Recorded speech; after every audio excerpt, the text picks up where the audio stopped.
Welcome back to Becky Amio Horse Training, and this filly I'm up on today is my guy's Fancy Pants.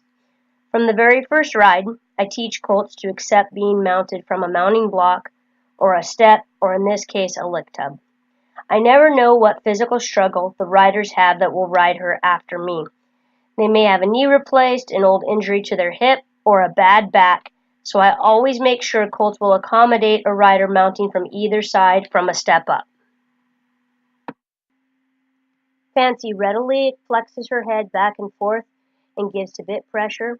If I cannot get her to accept this at a standstill, I sure won't be able to get it at a walk or a trot, let alone at a gallop. Fancy was bred and raised by Mick and Anita Stroshine. They sent her to me this fall to start under saddle. She's by What's a Guy to Do, who is by Frenchman's Guy. Her dam, Little Manzana Ray, is by Smokin' Manzana. Fancy Sire, What's a Guy to Do, won over 24,000 his futurity year, including winning 2 futurities and placing in many others. So it came as no surprise to me that this filly excelled in the arena during her first 20 rides. She has a ton of natural rate and collection. She will be the type of horse that really hunts a barrel. She naturally wanted to work off her hind end, and that made my job really easy to start teaching her my basic handle. It's my job to make this filly as user-friendly as possible.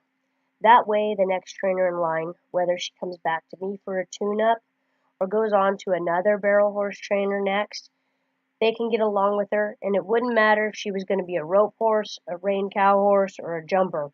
They all have to have a good basic handle for the next phase of their training. They need to be able to pick up correct leads, make cohesive circles, move at all 3 gaits in a straight line. Lateral work is really important in my program, and I try to teach them to move off as much leg as possible. Whether holding her haunches in place to roll away on the fence, or supporting her with a strong leg so she can trot and lope smaller circles without dropping a shoulder is an absolute must. It takes a tremendous amount of work to teach basic circles, yielding to leg pressure, and elevating their shoulders to change directions. And Fancy makes this look really easy. Fancy and I demonstrate one of the foundational pieces of my basic handle.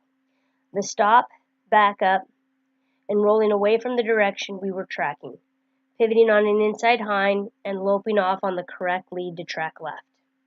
We are actually only using about 3/4 of my arena to work in, and there is no rail for her to balance off of on the camera side.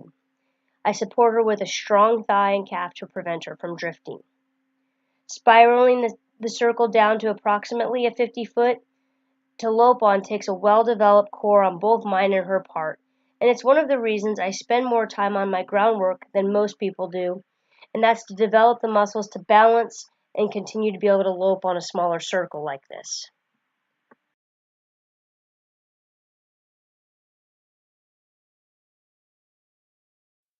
I don't hold her to the circle for more than 1 lap at this point.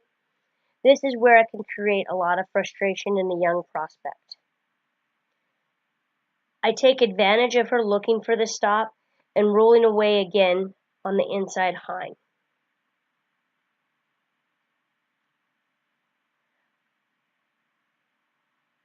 I post trot her out of this and lope again on the right lead.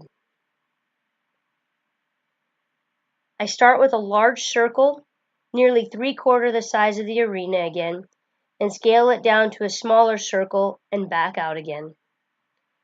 She remains happy, she continues to have forward movement, and she's moving at a comfortable lope.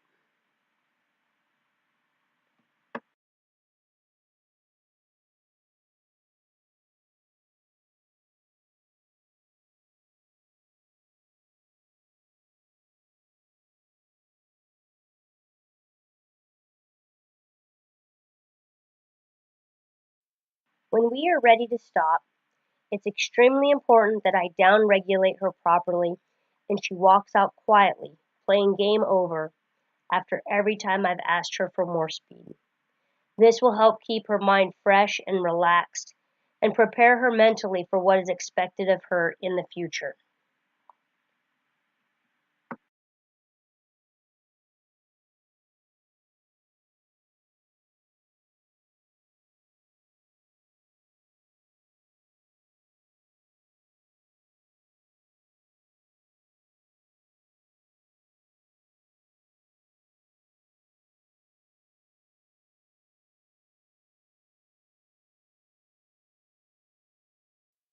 Now, she's only had to work the gate a few times, and she may never have to in her career, but I wanted to see if she would try it. And by trying it, it tells me a lot about her disposition. She's a lot more compliant than most. Opening and closing a gate is one of those tasks that all horses ought to know how to do regardless of their intended purpose. She picks it up pretty easily, and she's still learning lateral movements, and she gets a little frustrated with me here as I try to move her over. But she tries it, and once she does, I dismount her immediately to take the mental pressure off of her and reward her for trying.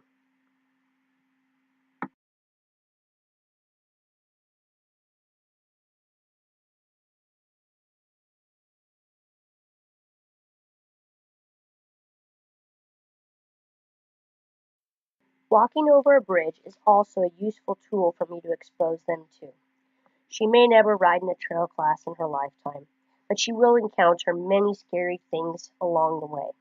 And I'm looking to see how compliant she is. Does she tell me no, or does she say, hey, I'll give it a try? That tells me a lot about her disposition.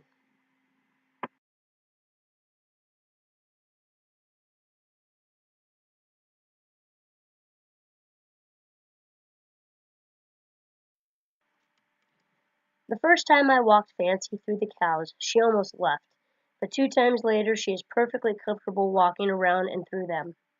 At this stage of her training, all I'm looking for is for her to be comfortable around them and to not get overwhelmed by the herd.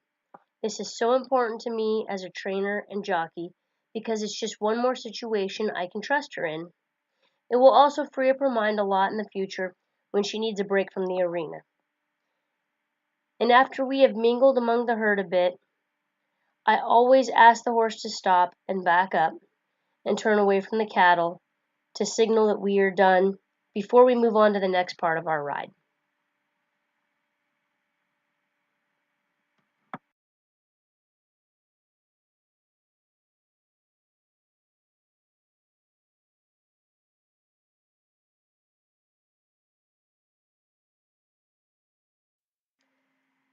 My dad was out visiting when we videoed Fancy, so I took that opportunity to have him ride the four-wheeler alongside us.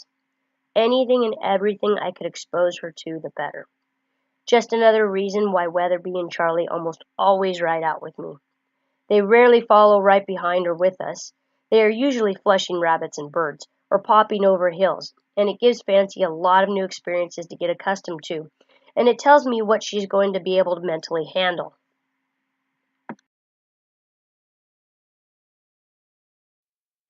Now, Fancy always struggled a bit leaving the immediate training facility, but once she got out and about a half mile or so, she settled right in. And I find that horses that are not raised out tend to lack confidence riding out. But with Fancy, as soon as she experienced something the first time, she would confidently do it again and again for me. Even horses that are raised out struggle with going up and down hills.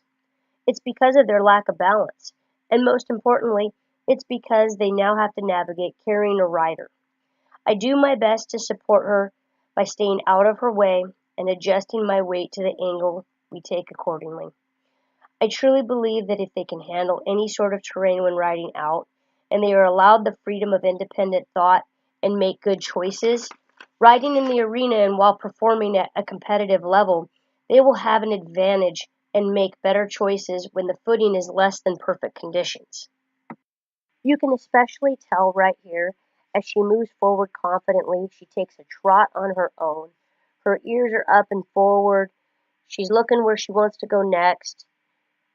She slows down a little bit at the dry creek bed, as she should. She should be a little cautious walking through here, picking where she wants to step. It is rocky, but I think it shows a tremendous amount of work ethic.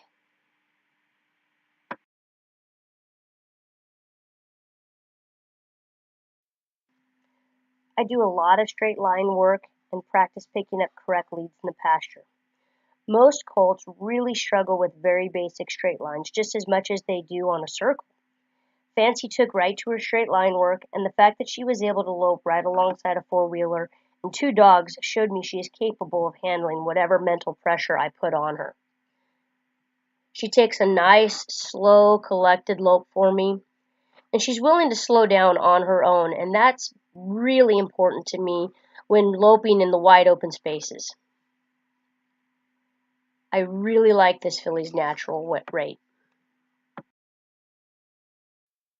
I finish up her ride with some hill work, and this is going to be another useful tool to keep her body and mind in condition as this filly begins her career.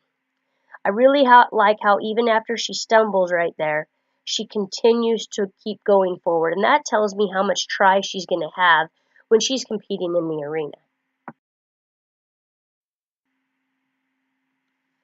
And that's why sending your colt to a colt starter who really has the same goals in mind as you do is so important. I discuss this with every owner and breeder who send me their horses. We evaluate the horse as an individual, and I give them feedback on suitability for the desired sport. I give them feedback on disposition and the trainability, and how compliant that horse is, and how reasonable they want to be. And in the event the horse is not going to be what the owner and breeder envision, they can place the horse in an appropriate job or home and not invest any more time and money into them.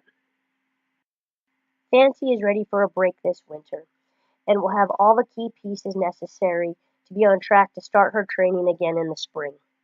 Thanks for watching, and watch for this filly in the 2021 Futurities.